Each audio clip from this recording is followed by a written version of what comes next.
Bonsoir à toutes et à tous, ravi de vous retrouver. Vous êtes bien sur 8 Mont-Blanc. C'est parti pour 30 minutes d'accès direct. Une émission interactive que vous pouvez également voir en direct sur notre page Facebook. Et je vous le rappelle, vous avez la possibilité de nous envoyer vos questions et vos commentaires avec notre hashtag accès direct. Ce soir au programme, nous parlerons de la pollution lumineuse avec deux spécialistes. Alexandre Martin viendra nous présenter ses longboards fabriqués sur mesure. Et en fin d'émission, une petite séance d'exercice avec Claire Fonvieille de Formrider. Mais avant, vous avez rendez-vous après cette émission avec Fanette pour le journal de la rédaction. Salut Fanette. Salut. Au programme ce soir, le salon d'auto de Genève qui a ouvert ses portes.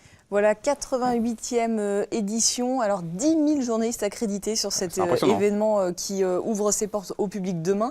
Mais donc depuis 2 jours, il est ouvert à la presse. Donc Jean-Paul Crespi va nous proposer toute une série de reportages. Donc ce soir, on va faire le tour des premières, parce qu'il y a une centaine de premières européennes et mondiales qui sont présentées pendant 10 jours. Et puis un autre sujet, un autre sujet de Jean-Paul, en titre, une exposition. Voilà, une exposition de père en fils. C'est Georges Hermann qui a commencé à collectionner tous ces objets qui sont les témoins de l'industrialisation de notre société au fil des années. Et donc c'est une exposition à découvrir du côté de Vieux-en-Salaz. Fanette, tu restes avec moi, on va en profiter pour faire notre petite revue de presse quotidienne. Oui. On démarre avec la Pierre Menta, qui commence dans pile une semaine, mercredi prochain. C'est ça, justement. Montagne Mag, du coup, nous propose un petit état des lieux des favoris, puisque ce week-end a eu lieu, alors je vais sûrement écorcher le nom, l'Altitois Ternua. C'est une course qui est dans les Pyrénées et qui est un bon indicateur des skieurs qui sont en forme. Alors chez les hommes, c'est évidemment Kylian Jornet avec son nouveau duo Jacob Hermann qui ont remporté l'épreuve. Devant les Français, William Bonmardion et Xavier Gachet, et la paire italienne Michele Boscacci et Nadir Maguet. Donc voilà, on devrait revoir un petit peu le même trio dans les... Peut-être pas dans le même ordre, mais en tout cas dans les hauteurs du classement. Dans les leaders, en tout cas, de la pyramide. Et puis, du côté des femmes, il y a les Françaises Laetitia Roux et Axel Monolarret que tu as interviewé lundi dans Accès Direct. Elles sont respectivement associées à Émilie Forsberg et Katia Tomatis. Donc ça va se disputer parce que Axel est en pleine forme. Laetitia Roux est la grande favorite de l'épreuve d'Ariège-Beaufort. Donc voilà, ça va être sympa. On ira évidemment sur place y faire un tour. Et puis une recette qui marche en Suisse, le Magic Pass. Voilà, ça ne se fait pas du tout en France, mais en Suisse, ça explose. Donc c'est un pass en fait pour plusieurs stations. Donc ça a été mis en place cet hiver pour un pass, en fait c'est un forfait saison, mais dans une trentaine de stations différentes. Et donc le bilan a été présenté ce matin, plus 30% par rapport à l'hiver dernier pour les stations qui avaient participé à ça. Donc ce sont nos confrères de Canal 9 qui nous présentent ces résultats. Et du coup, puisque ça a bien marché l'hiver, ils vont lancer un Magic Pass été plus hiver, puisqu'on le sait maintenant avec le VTT, etc., les stations fonctionnent aussi plutôt bien l'été. Donc 399 francs pour plus de 30 domaines accessibles été et hiver. Voilà, ça fait envie, mais côté français, je crois que pour le moment, c'est pas du tout d'actualité. Ils disent que c'est pas forcément intéressant à long terme. On verra bien. On verra bien.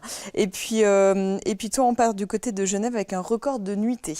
Oui, un bon chiffre pour les hôteliers genevois qui se frottent les mains, puisqu'en 2017, le canton de Genève a enregistré 3,05 millions de nuitées, ce qui constitue un record historique par rapport à 2016. Et ça représente une progression de 4,3%. C'est un chiffre qui s'explique par la politique de promotion digitale ciblée pour développer le tourisme de loisirs. Genève est d'ailleurs la destination helvétique la plus présente sur les réseaux sociaux chinois Weibo et WeChat.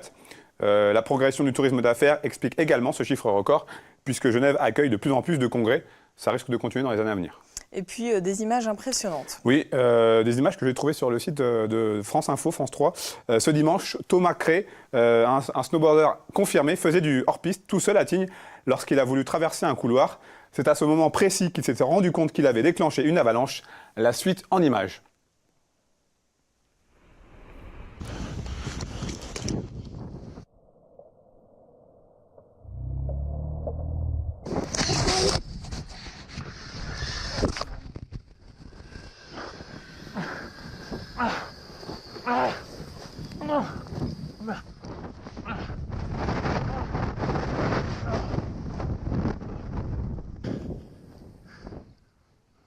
Des images qui font froid dans le dos.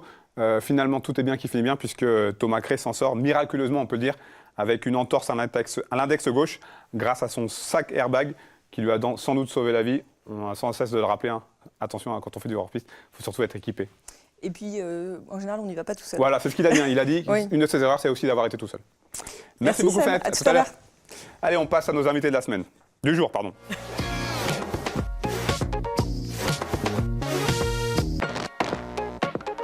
Installez-vous, Pascal Meuchler et Eric Ashkar.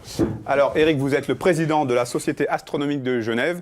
Et vous, Pascal, vous travaillez au Muséum d'histoire naturelle de Genève, où vous êtes conservateur. Je dis pas de bêtises jusqu'à présent? Parfait.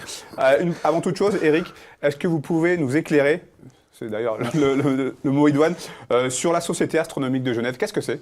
Alors la Société astronomique de Genève est une société scientifique qui a été fondée en 1923 à Genève, qui regroupe des personnes dont l'intérêt collectif est l'astronomie et le but, la mission de la société est la diffusion de l'astronomie auprès de tous. Alors tous les deux, vous animez en ce moment une série de conférences consacrées à la pollution lumineuse. Qu'est-ce qui se cache derrière cette appellation un peu barbare? C'est vrai que c'est un peu barbare. C'est quoi une pollution? C'est entre deux. Et vous savez, dans l'environnement, on sent qu'il y a des moments. Quand on a épuré l'eau dans les années 1960, on s'est dit c'est le moment. Et aujourd'hui, on se rend compte qu'il y a un trop de lumière. En 20 ans, on a doublé les éclairages dans des pays industrialisés, comme l'Europe, les États-Unis. Et si on double encore dans les 20 prochaines années, c'est tout simplement une rupture qui va se faire du point de vue de la santé, de l'écologie, mais aussi ça va nous priver d'une vision les plus extraordinaires. Il n'y a pas que les sommets de montagne, mais les sommets de montagne sous un ciel étoilé. Vous vous rendez compte? C'est de voir le temps, c'est de voir l'immensité des choses. Et nous travaillons justement pour, je dirais, être de modestes catalyseurs parce qu'il y a des solutions pour lutter contre une telle pollution. Qu'est-ce qui vous a poussé à vous lancer dans cette campagne de conférences?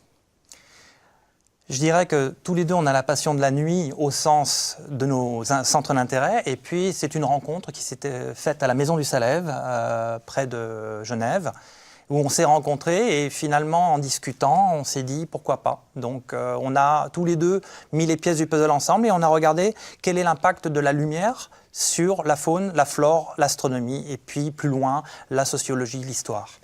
Quelles sont les conséquences directes de la pollution lumineuse sur la faune et notamment sur la flore? Alors, certains scientifiques pensent que c'est même un des facteurs décisifs comment la vie va évoluer sur Terre dans ces régions, encore une fois industrialisées, qui sont l'Europe et les États-Unis. La lumière artificielle, c'est des barrières immatérielles que les animaux ont de la peine à franchir, c'est construire un nouveau paysage qui est le paysage nocturne. Le paysage n'est pas que de jour, mais de nuit. C'est la diminution aussi, il n'y a pas que ça, il y a les pesticides, mais c'est plusieurs facteurs de plus de 50% de la biomasse des insectes. Vous savez, il y a la biodiversité qui fout le camp, puis on se dit, mais pourquoi? Alors, il y a les pesticides, il y a le fait qu'on a des questionnements dans l'aménagement du territoire, mais la pollution lumineuse, c'est quelque chose qu'on est justement en train de mettre le doigt dessus. Et je pense que Genève, le Grand Genève, avec sa frontière, avec les collaborations interfrontalières, c'est quelque chose qui doit être pris en considération, je dirais, en amont. On est quand même une région exemplaire qui réfléchit beaucoup sur l'environnement, la montagne, on a tout intérêt, aussi du point de vue touristique. Le ciel de nuit, je vous assure que c'est un argument, je suis sûr, dans 20 ans, touristique sera fondamental, autant que de voir les montagnes au loin. Et donc, nous essayons de faire une expérience grandeur nature, mais avec les gens. C'est pour ça que nous allons de village en village faire cette conférence sur ce territoire du Grand Genève. Est-ce que cette pollution lumineuse peut avoir des effets sur la santé humaine? Oui. Est-ce qu'elle a déjà des effets? Oui, malheureusement, on se rend compte que... Faites attention de ne pas trop regarder vos écrans, par exemple, d'ordinateur avant de vous endormir. C'est les lumières bleues qui peuvent vous dérégler votre cycle de mélatonine, donc de le savoir, d'être un peu malin avec la lumière, de penser un petit peu, quand vous éclairez avec les LED blanches qui ont beaucoup d'ondes bleues, est-ce que c'est vraiment très bon? Donc, on sort des choses et qui vont, malheureusement, avec des mots parfois un petit peu dramatiques, c'est des choses encore à prouver. Tout à coup, il y a le mot cancer qui apparaît, le mot dérèglement total des troubles du sommeil. Alors, vous partez dans les somnifères, alors qu'il y a peut-être une raison évitable, qui est un petit truc. Donc, en fait, c'est une réflexion qui est en train de se mettre en place. Les LED, c'est le parfait exemple paradoxal. Elles ont été conçues pour consommer moins d'énergie, mais en même temps, elles augmentent cette pollution lumineuse. Alors, il y a deux fragments sur la LED. C'est-à-dire que si on met de la LED blanche, parce que dans la LED, il y a différentes couleurs. Si on met de la LED blanche, dans la couleur blanche, il y a du bleu. Or, le bleu, qu'est-ce qui se passe au niveau de l'atmosphère de la Terre? L'atmosphère diffuse le bleu donc de la lumière blanche. C'est ce qui explique aussi pourquoi notre atmosphère est de couleur bleue, puisqu'elle diffuse la lumière qui vient du Soleil. Et donc, en mettant de la lumière blanche, on va accroître le halo autour des points lumineux, alors que si on met une lumière plutôt jaune et plutôt chaude, cette dispersion n'apparaîtra pas, ou du moins sera de moindre amplitude. La deuxième chose avec les LED, c'est qu'on consomme beaucoup moins d'énergie. Je vais vous donner une analogie assez simple. Lorsque vous avez votre placard qui se vide de nourriture et que vous savez qu'il faut attendre 3 jours pour aller faire les courses, vous allez avoir tendance à moins manger.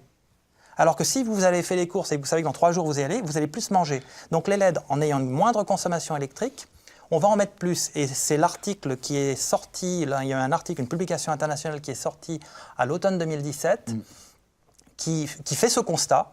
Ce sont des scientifiques, c'est paru dans Science Advance, qui fait ce constat donc, de l'accroissement de la lumière, l'augmentation du fait qu'on met plus de LED, et également qu'entre 2012 et 2016, l'accroissement de la lumière au global sur la Terre a augmenté de 2% par an.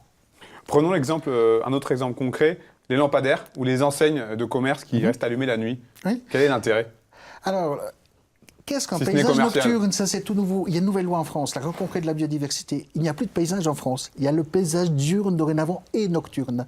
On n'a pas été habitué à découvrir un paysage avec le regard nocturne. Et effectivement, tout à coup, on se dit, mais finalement, là, on fait de l'inutile. On doit penser différemment et ça n'a pas de sens. Donc, c'est pour ça que beaucoup de villages commencent à procéder. Et je crois qu'avec cette conférence, on a déclenché sur plusieurs communes tout à coup cette prise de conscience entre minuit et 5 heures du matin, qu'on se dit mais tout à coup la publicité ou toujours vanter la lumière, c'est peut-être pas la meilleure image, même dans la pub. Donc c'est dans nos têtes, c'est dans notre manière d'apprendre le noir, c'est notre manière de peut-être séparer le discours sécuritaire du noir. On doit réinventer, reconstruire toute une manière d'appréhender ce qu'est le noir. Le noir. Et je dirais, il y a deux points que je souhaiterais ajouter. C'est la première. Le noir, souvent dans l'enfance, on l'associe aux ténèbres. Il y a les contes qu'on nous raconte. Donc la noir, c'est L'image négative. l'image négative. Ouais. Et ça, il faut quelque part le reprogrammer. La deuxième... J'ajoute, les parents, donc essayez d'éviter les veilleuses avec les enfants. Habituez-les, dites-leur que le noir... Vous voyez, c'est vraiment un problème. Et c'est pour ça qu'on en parle aujourd'hui. C'est formidable qu'on soit dans le discours. C'est dans nos têtes que ces choses vont changer. Et la deuxième chose, c'est que lorsqu'on a donné la conférence, on a eu des communes qui ont décidé de couper exceptionnellement l'éclairage un soir et on a fait venir des télescopes. Et toute la population a pu découvrir et s'est rendu compte de la beauté et de la richesse du ciel. Finalement, c'est quelque chose qu'on ne voit pas parce que dans l'univers, il y a plus d'étoiles que de grains de sable à la surface de la Terre. Ah oui. Quel retour vous avez justement de ces conférences jusqu'à aujourd'hui? Alors écoutez, moi qui fais de l'environnement, j'ai quelques années au compteur, hein, je trouve incroyable qu'il y ait tout à coup, avec un petit déclic, tout à coup une adhésion, je vous assure. Mais il faut tenir compte quand même des remarques. Par exemple, une personne très âgée a dit à un maire, mais vous savez, je trouve très bien qu'on éteigne, mais ça me fait tellement penser à la guerre, vous voyez. Donc en fait, il faut enlever le fait que le noir, c'est un truc qui nous ramène dans la pauvreté, qui nous ramène dans le risque. C'est un enjeu, je crois, pour les jeunes. Et de voir les gens passer à l'action, les mairies et les collectivités aussi rapidement, je me dis qu'il est temps, comme dans les années 60 quand on a dit il faut épurer l'eau. Hein. Je pense que nous sommes au moment de basculement et nous avons l'ambition pour le Grand Genève que nous soyons en tête de gondole, qu'on fasse un magnifique travail interfrontalier d'échange parce que l'environnement permet aussi de travailler la discussion à travers la frontière et nous avons dans les projets une exposition, mais peut-être un événement qu'on appelle pourquoi pas, peut-être qu'on reviendra vous expliquer qu'est-ce qu'on entend par pourquoi pas. Donc c'est une aventure sur l'environnement dans le Grand Genève autour de cette reconstruction du noir. Merci, ce sera le mot de la fin. Merci beaucoup d'avoir fait ce déplacement. Les conférences continuent? Alors, on continue et c'est une véritable passion. On a fait parfois la conférence devant 6 personnes dans un petit village. D'un coup, c'était ça le comble. Chaque fois, c'était un régal et je dois dire que le côté humain de tout ça, et y compris d'être avec toi, Eric, c'est des moments fantastiques. Merci beaucoup. Continuez à prodiguer la bonne parole. Allez, c'est le moment de passer à la découverte du jour avec notre rubrique On en parle. Merci. Merci à vous.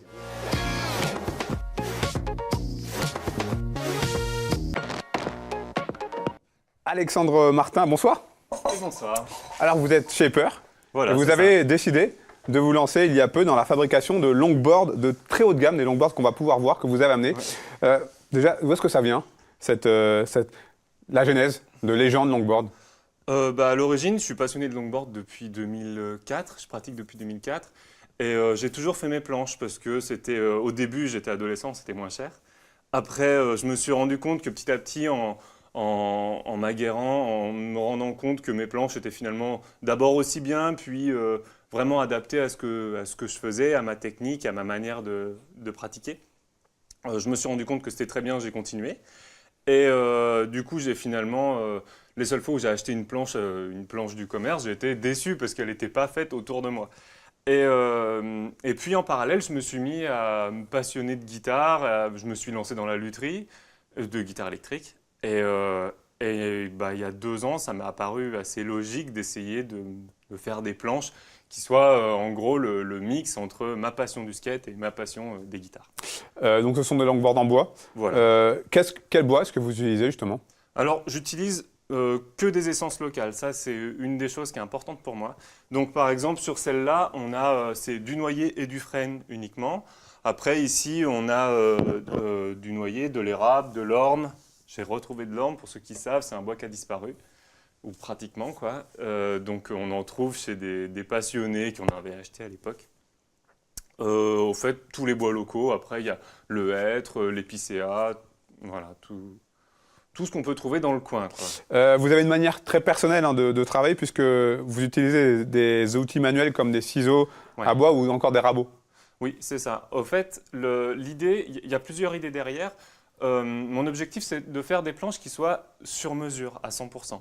Donc, mon client vient, me dit quelle forme il a envie, quelle est aussi l'ergonomie qu'il souhaite sous ses pieds. Et en fonction de ça, je vais pouvoir adapter la forme. Donc, le plus rapide à utiliser, j'ai essayé beaucoup d'outils. Et finalement, c'est les ciseaux à bois, les rabots. Donc, j'en ai bien évidemment, j'en ai pas que 2. J'en ai de différentes tailles. Et puis, on fait les finitions avec ce qu'on appelle un racloir. C'est juste une lame.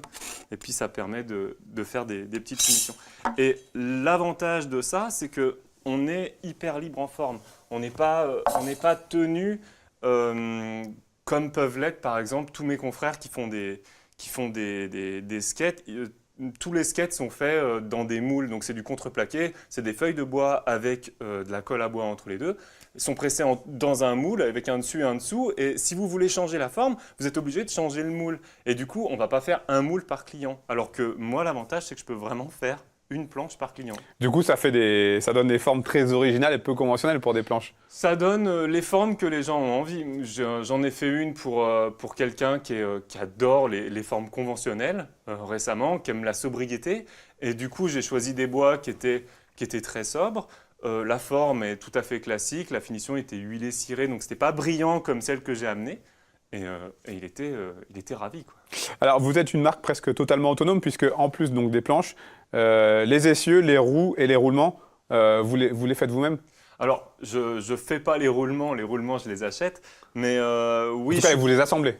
Voilà, alors en fait, toute la conception de ce type d'essieux, donc c'est ce qu'on appelle des trucks dans le milieu.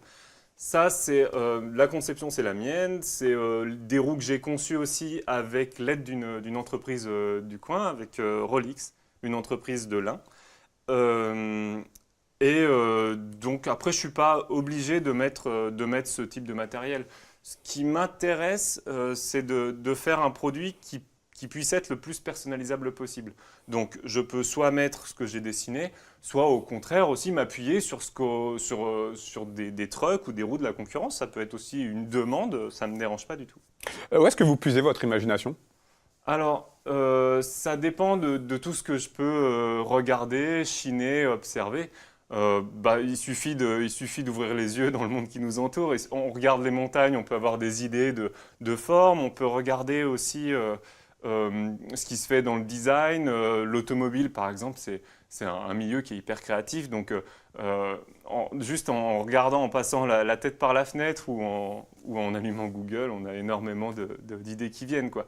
Ça vient vraiment de là. Et puis, la deuxième chose, c'est aussi...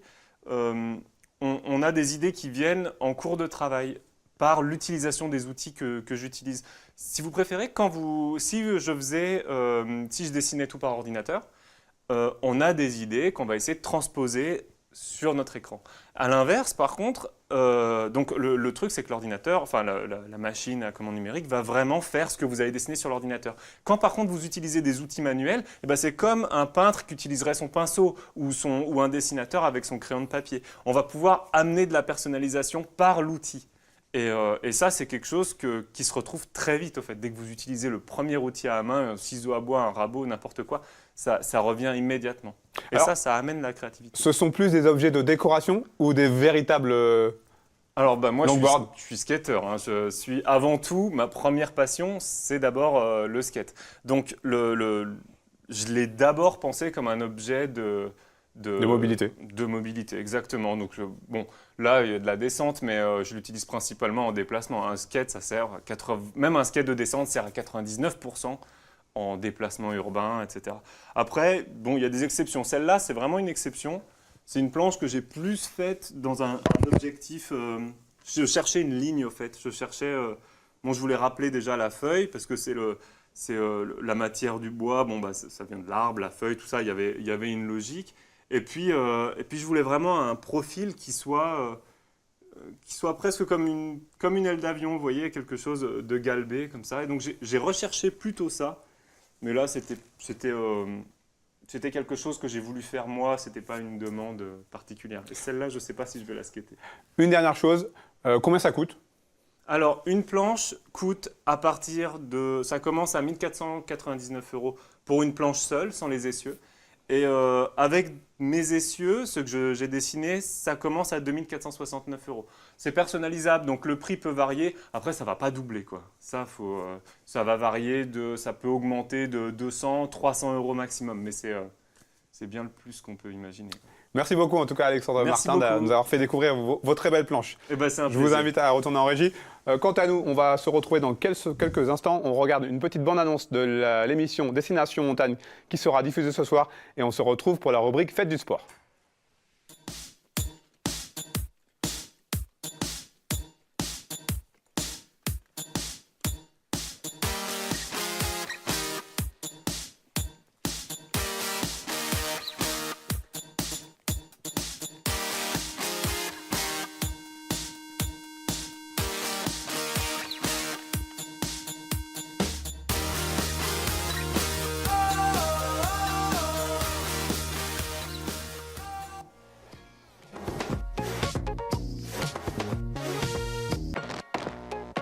De retour sur le plateau d'Accès Direct, Claire Fonveille, bonsoir. Bonsoir. Alors vous êtes coach, prof de fitness du côté de Form Rider Annecy. Tout à fait. Et donc aujourd'hui une petite séance, on va dire un petit peu plus calme. J'ai un petit souci à la jambe, donc on va travailler essentiellement le haut du corps. Essentiellement, avec différentes techniques, beaucoup plus doux et beaucoup s'inspirer avec du pilate. D'accord, je vous écoute. Renforcement. Donc on va simplement s'asseoir, on va rester assis, la séance va se passer assis. On avance juste un petit peu les fessiers par rapport au dossier pour être bien placé. On va écarter les pieds largeur des hanches pour être bien stable.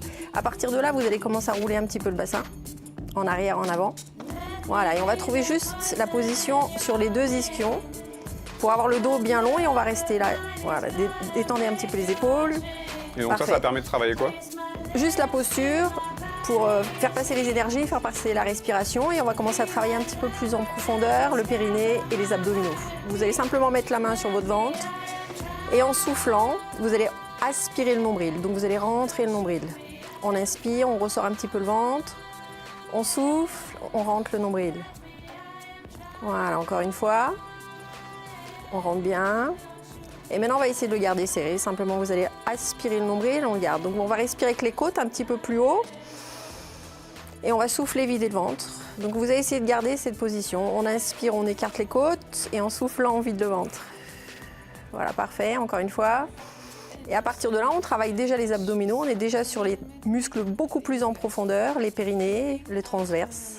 On commence à sentir le travail. Essayer de détendre un petit peu Donc la on peut nuque faire et des les abdos épaules. sans forcément... bouger et sans forcément... Voilà, simplement avec la respiration, en rentrant le nombril vraiment vers l'intérieur. Voilà, après on peut, si ça marche, on peut continuer. On va exercer une pression entre les deux mains pour avoir les deux omoplates bien serrées. On inspire. Et en soufflant, on va pivoter sur un côté.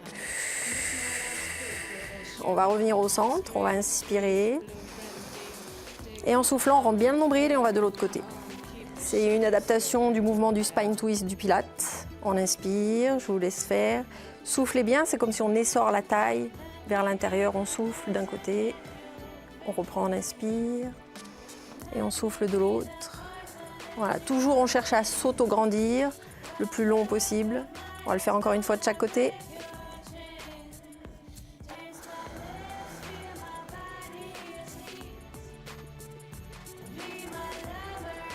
Parfait, on va revenir au centre, on va simplement étirer un petit peu le dos, placer les deux mains derrière.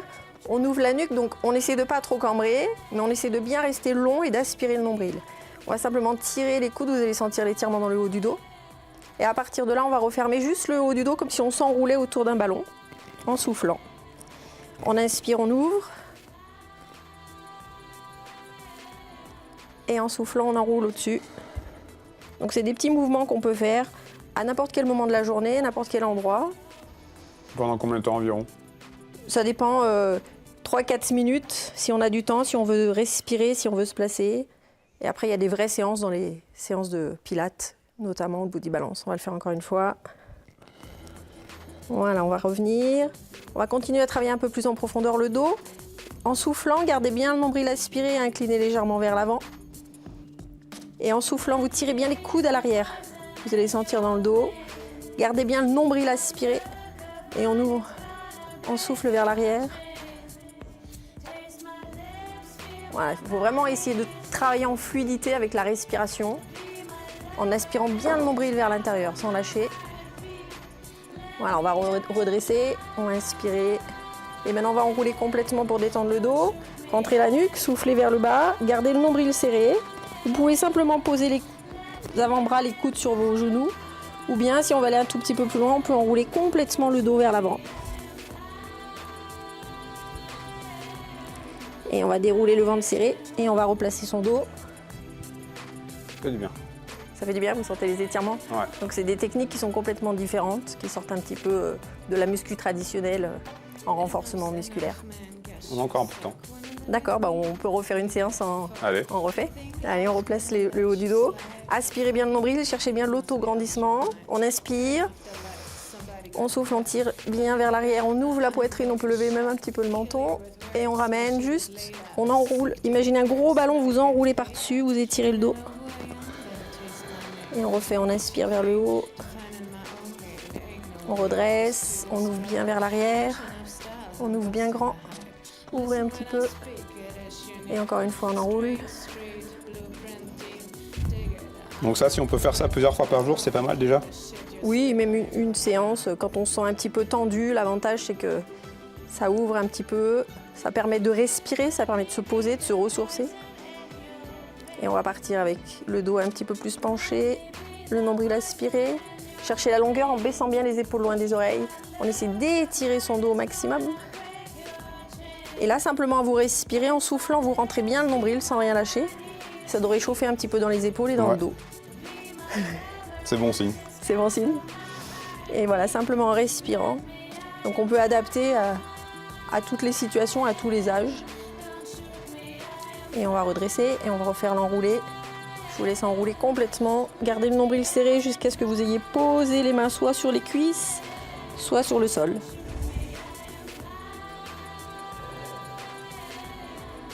Et on déroule le ventre serré et on replace son dos. C'est parfait. Voilà, détendez bien. On me signale dans l'oreillette. On me signale que Fan était prête. Merci beaucoup en tout cas. Je Claire. vous en prie. À bientôt. Juste Pour pour- peut-être une séance un peu plus sportive la prochaine fois. Dès que vous serez en pleine forme, vous me faites signe. Avec plaisir. Merci bien. Au revoir. Je suis jalouse, la dernière fois j'ai eu des gainages. T'as vu ça? Faut se blesser. C'est plus ma... Plus ta cam. c'est plus ma cam, ça. Alors, Fanette, le JT, tout de suite après cette émission, on parlera notamment du salon d'auto du côté de Genève qui ouvrira ses portes demain pour le public, mais qui est déjà ouvert pour la presse. Tout à fait, 10 000 journalistes accrédités, 900 modèles exposés. Enfin, c'est mon paradis finalement, le salon de l'auto de Genève. Je sens une pointe d'ironie. C'est Jean-Paul Crespi qui a été y faire un tour. Plus de 100 premières européennes et mondiales, donc petit aperçu. Et puis on aura un autre reportage vendredi sur les voitures sans chauffeur, les voitures qui volent, qui se de transforment l'avenir. en hélicoptère, enfin un peu de tout. Et puis une exposition. Une exposition du côté de Vieux-en-Salas de Georges Hermann, qui était un ingénieur, une collection qui s'est faite de père en fils. Et donc, ça permet de suivre un petit peu toute l'industrialisation de notre société au cours du XXe siècle. Merci beaucoup, Fanette. À tout de suite Merci à toi. pour le JT. C'est fini pour ce soir. On se retrouve demain, même endroit, même heure, pour un nouvel Accès Direct. On parlera de Génération Montagne et Laure Béchiade, rédactrice en chef de Récréamôme, sera également présente sur ce plateau. Merci à vous pour votre fidélité à nos programmes. Merci à toute l'équipe. Passez une très belle soirée sur 8 Mont Blanc.